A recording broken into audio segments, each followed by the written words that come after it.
Alright, what up you guys? I don't really have time to do all the intro and stuff because my computer didn't record it. Or at least the audio of it anyway. And now all I have time to do is this right here before I have to put this up before 12 o'clock is when I usually put the videos up.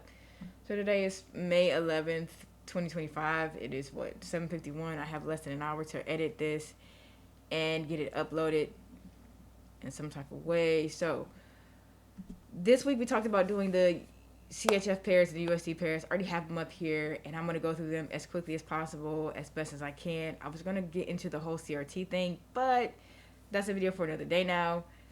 And if my computer had recorded it, you guys would have had it, but you don't have it. So next week, or maybe sometime this week, I'll record it if I have the time. But right now, we're going to get into the pairs that I said that we were going to get into.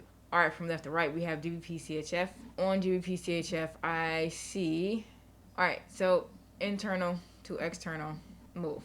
So we want price to come into this gap a little bit more, take out some external range liquidity, and then shoot down for the main external range liquidity down here. On the 4 hour, we haven't even touched the gap yet, which is where you will set your alert.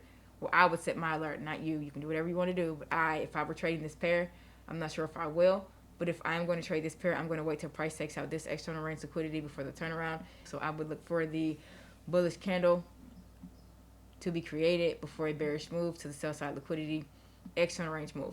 Moving on to USD CHF, same thing, internal to external range liquidity move on the weekly, same thing. 4 hour, we're already in the gap, so I want price to take out one of these highs up here, then turn around for this sell side liquidity move, and then we sell off. That's what I'm looking for. AUD CHF and NZD CHF, same thing. If I'm going to prioritize one over the other, I'm going to clearly prioritize NZD CHF over AUD CHF because it looks like it's getting ready for the turnaround now. So on the 4 hour, this is what we're looking for. Or this is what I'm looking at, rather. I can't say what I'm looking for because it may not be the case.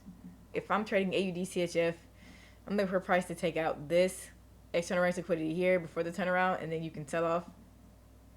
Again, it may not be the case. You might reach up more, take up that high. But as long as we don't mitigate the gap, we're safe.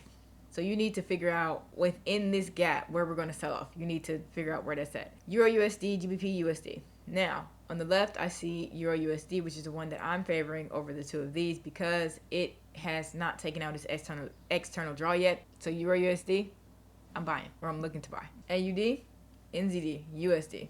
Same thing. I were to pick one versus the other, I'd pick NZD clearly. Both of these have a bigger external draw, which is up here on the weekly. If you want to shoot for this draw, you can. Or you can shoot for the major draw, which is here. So if I were going to trade one of the two of these, it would be NZD USD. And again, it's a weekly to a 4 hour draw. And how that would go for me, that would come down to the 4 hour. I would use this candle because this is the candle that took out the short-term lows here. And once price opens up, taps this gap, we are going to buy up. That's what I'm looking for price to do. Soon as it does it, we're going bullish. All right, last but not least, I want to show you the progress of this USD CAD trade that we did last week and how I was able to trade it into the continuation. It's buying up now, but what I used to trade it in the meantime was CRT. What ended up happening was I took the previous day's high and low on Sunday or Monday because price was clearly reversing into this gap a little bit more, which is where I didn't want it to go. And I said, I know that price is buying, so how do I trade this into the continuation? So I decided to try out CRT, which is the simplest method. It was the simplest thing that I could do. So what I did was mark up the candle range high and low. I traded the 1 a.m. candle, and basically it took, well, I think it's 159, and by 10 o'clock it sold off. I traded this purple candle here. It sold off. And once it sold off, it turned back around the next day.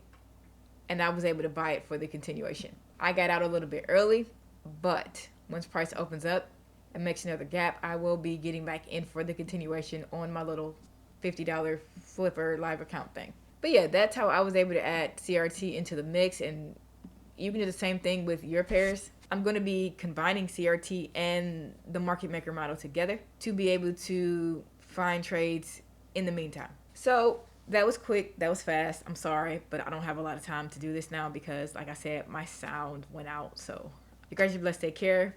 Join the Discord. The link will be in the description box below and or the pinned comment. I love you guys, and may you always enter and exit and profit. Toodles.